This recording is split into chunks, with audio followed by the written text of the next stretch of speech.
নমস্কাৰ বন্ধু বান্ধৱীসকল, প্ৰথমে নতুন বছৰৰ শুভেচ্ছা আপোনালোক সকলোলৈকে থাকিল। আজি নতুন বছৰৰ প্ৰথম দিন বুলি মই ঘৰতে আমি সৰুকৈ এটা খানা আয়োজন কৰিছোঁ। তাতে বোলো প্ৰথমে ক্ষীৰ অকণকে বনাওঁ, সেই বুলি প্ৰথমে জুইডাল জ্বলাই ল'লোঁ। জুইডাল জ্বলাই তাতে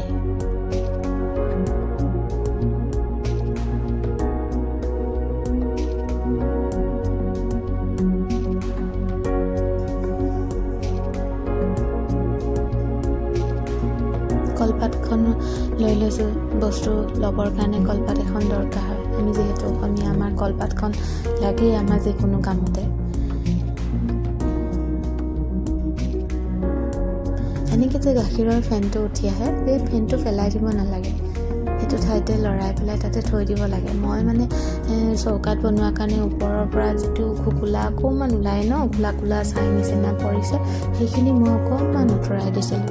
কিন্তু এনেই যিটো ক্ষীৰত যিটো কেৰাহীৰ কাষত বা আমি যিহতে নবনাওঁ কাষত যিটো মানে লেয়াৰ হয়, গাখীৰৰ যিটো লেয়াৰ হয়, সেইটো চানা নিচিনা হয় সেই বস্তুটো ধুনীয়াকৈ কাটি পেলাই এনেকৈ আকৌ গাখীৰখিনিৰ লগতে মিলাই দিলে ক্ষীৰকণৰ সোৱাদটো বেলেগ হৈ পৰে আৰু ক্ষীৰকণ বহুত ধুনীয়া ডাঠ হয়। তাৰ লগতে মই আমুল মালাই অকণমান তাতে দি দিলোঁ, এটা টেমা দিলোঁ, এটা টেমা গুটিটো তাত দি দিলোঁ। তাৰ লগতে মই দিলোঁ মৌ আৰু ঘিউ।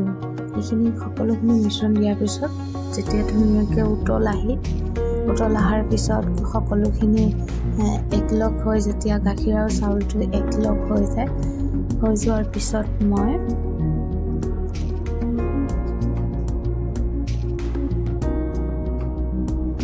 তাতে এড কৰিলোঁ নাৰিকলৰ গুড়ি। শুকানকৈ ভাজি থোৱা আছিলে মই আগতীয়াকৈ।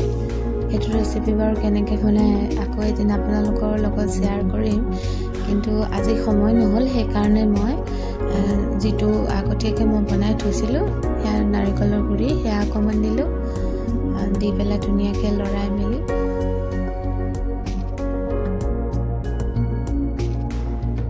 আজি খানা বুলি আৰু বহুত কিবা কিবি বনালোঁ, কিন্তু সকলোখিনি ভিডিঅ' বনাবলৈ মোৰ সময় নহ'লে, গতিকে ক্ষীৰৰ ভিডিঅ'টোৱে বনালোঁ। বনাই এডিটিং কৰি দিয়ালৈ মোৰ সময় হ'ল, গতিকে আজি ভিডিঅ'টো ইমানখিনিয়ে দিব পাৰিলোঁ।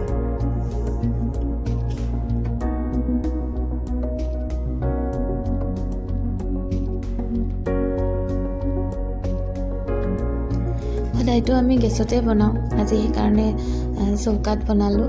সদায় গেছত বনাই ক্ষীৰ খাওঁ, গতিকে আজি বোলো ক্ষীৰকণ চৌকাতে বনাই চাওঁ। চৌকাত বনালোঁ, ইমান ধুনীয়া হ'ল। জুইত বনাওঁতে বহুত ধুনীয়া সোৱাদ হ'ল। এনেও জুইত বনোৱা বস্তু খাই বহুত ধুনীয়া লাগে আৰু বহুত ধুনীয়া সোৱাদ হয়।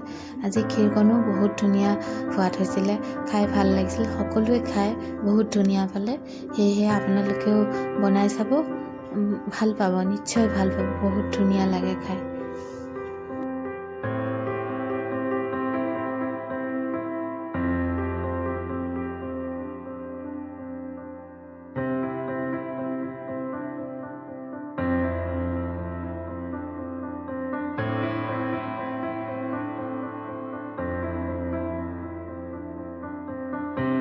মানে মই যিটো আলমণ্ড, খিচমিচ, কাজু এনেকৈ মই অকণ ঘিউ দি পেলাই আগতীয়াকৈ ভাজি থৈছিলোঁ।